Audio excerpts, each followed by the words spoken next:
বন্ধুরা, বিশ্বজুড়ে উত্তেজনা। ইসরায়েলে ছড়িয়ে পড়েছে এক ভয়াবহ অগ্নিকাণ্ড। বনের গহীন থেকে শহরের প্রান্তে আগুনের লিলিহান শিখা ছড়াচ্ছে আতঙ্ক। কিভাবে শুরু হলো এই আগুন? দুর্ঘটনা নাকি কিছু পরিকল্পিত?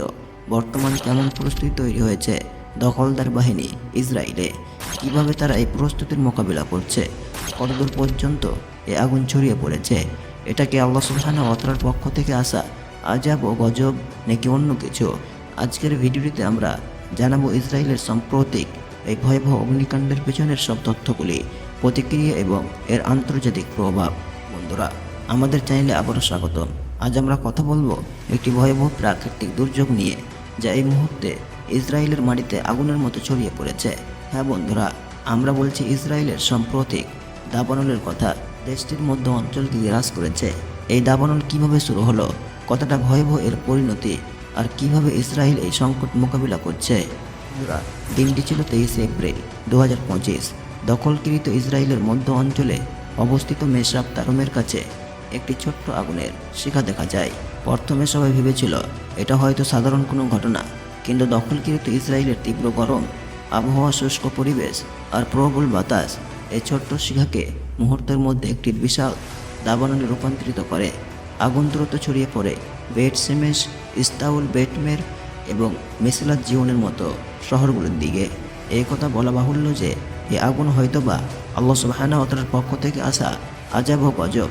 কেননা এখন পর্যন্ত দখলদার ইসরায়েল সেই নিরপরাধ নিরহ মুসলিমদের ওপর, ফিলিস্তিনের মুসলিমদের ওপর, গাজার ছোট ছোট বাচ্চাদের ওপর অনেক নির্যাতন চালিয়েছে, অনেক অত্যাচার করেছে। আমরা কিছুদিন পূর্বে দেখেছিলাম ফিলিস্তিনে অবস্থিত একটি শহর রাফাকে তারা পুরোপুরিভাবে ধ্বংস করেছে। বম্বিং করে অনেক ছোট ছোট বাচ্চাদেরকে মৃত্যুর মুখে পর্যন্ত পৌঁছে দিয়েছে। এই ভয়াবহ দাবানল হয়তো আল্লাহ সুবহানাহু ওয়া তাআলার পক্ষ থেকে আসা আযাব ও গজব। সুপ্রিয় দর্শক শ্রোতা, ইতিহাসের সবচেয়ে বড় দাবানল এতটাই ভয়াবহ রূপে রূপান্তরিত হয়েছে যে মানুষ রাস্তায় গাড়ি রেখে পালিয়ে যাচ্ছে।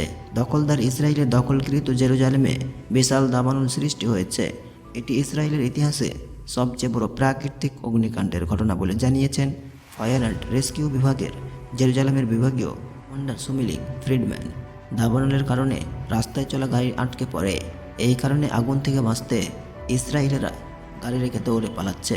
টাইমস অফ ইসরায়েলের বুধবার সন্ধ্যায় অন্ধকার নামার পরে সুমিলিক ফ্রিডম্যান সতর্ক করে বলেন, সামনে রয়েছে দীর্ঘ ও সংকটপূর্ণ সময়, কারণ ফায়ার সার্ভিস কর্মীরা জেরুজালেম শহরের উপখণ্ডে ছড়িয়ে পড়া আগুনের বিরুদ্ধে লড়াই চালিয়ে যাচ্ছেন, যার দৃঢ় হওয়ার কোনো লক্ষণ পাওয়া যাচ্ছে না। সুপ্রিয় দর্শক শ্রোতা, জেরুজালেম পাহাড়ি অঞ্চলে এই আগুন বুধবার সকালে শুরু হয়।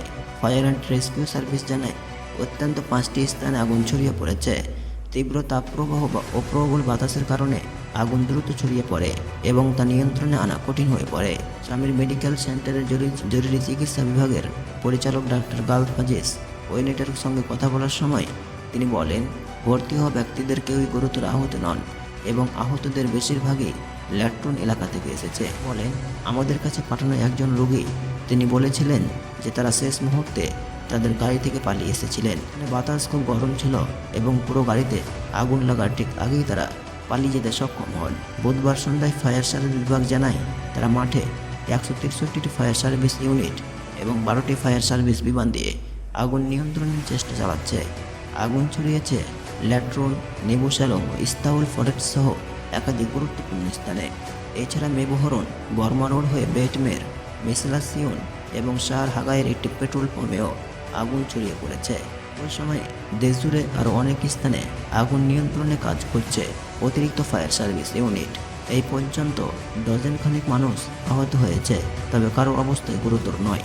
রুশ ন্যাশনাল ফান্ডের হিসাব অনুযায়ী প্রায় 11,700 ডুনাম অর্থাৎ 2,900 একর এলাকা পুড়ে গেছে। কানাডা পার্ক, যা ল্যাট্রনের কাছে অবস্থিত, তা প্রায় সম্পূর্ণভাবে পুড়ে গিয়েছে। বুধবার সন্ধ্যায় সংবাদ সম্মেলনে জেরুজালেমের ফায়ার সার্ভিস বাহিনীর কমান্ডার সুমিলিক ফ্রিডম্যান বলেন, জেরুজালেম পাহাড়ের আগুন এই দেশের ইতিহাসে সবচেয়ে বড় দাবানল হতে পারে এবং এখনও এটি নিয়ন্ত্রণের ধারের কাছে আমরা পৌঁছাতে পারিনি। জানান, আগুন সকাল 9:30টার দিকে মেসেলাসিয়ন এলাকায় শুরু হয়, যা বেট সেমেশের কাছে অবস্থিত, এবং তা প্রথমে প্রবল বাতাসে পশ্চিম দিকে ছড়িয়ে পড়ে। এরপর দিক পরিবর্তন করে পূর্বমুখী হয়। বলেন, আমাদের কাছে কার্যক্রম অনেক দীর্ঘ সময় ধরে চলবে। আমরা এখনও আগুন নিয়ন্ত্রণ থেকে অনেক দূরে। তিনি সতর্ক করে বলেন, আগুন আরও খারাপ হতে পারে, কারণ বাতাসের গতি 90 থেকে 100 কিমি পর্যন্ত পৌঁছাতে পারে বলে আশঙ্কা করা হচ্ছে প্রতি ঘন্টা।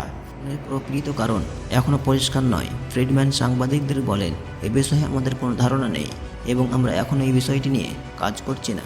প্রিয় দর্শক শ্রোতা, আপনাদের কি মনে হয়, এই দাবানল কি জলবায়ু পরিবর্তনের আরেকটি সতর্কবার্তা, নাকি এটা শুধু একটি প্রাকৃতিক ঘটনা, নাকি এটা আল্লাহ সুবহানাহু ওয়া তাআলার পক্ষ থেকে আসা আযাব ও গজব? এ বিষয় প্রসঙ্গে আপনাদের মতামত কমেন্টে জানান। আর এই ভিডিওটি পছন্দ হলে লাইক করতে ভুলবেন না।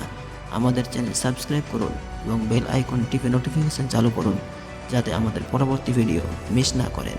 ধন্যবাদ, আর দেখা হবে পরের ভিডিওতে।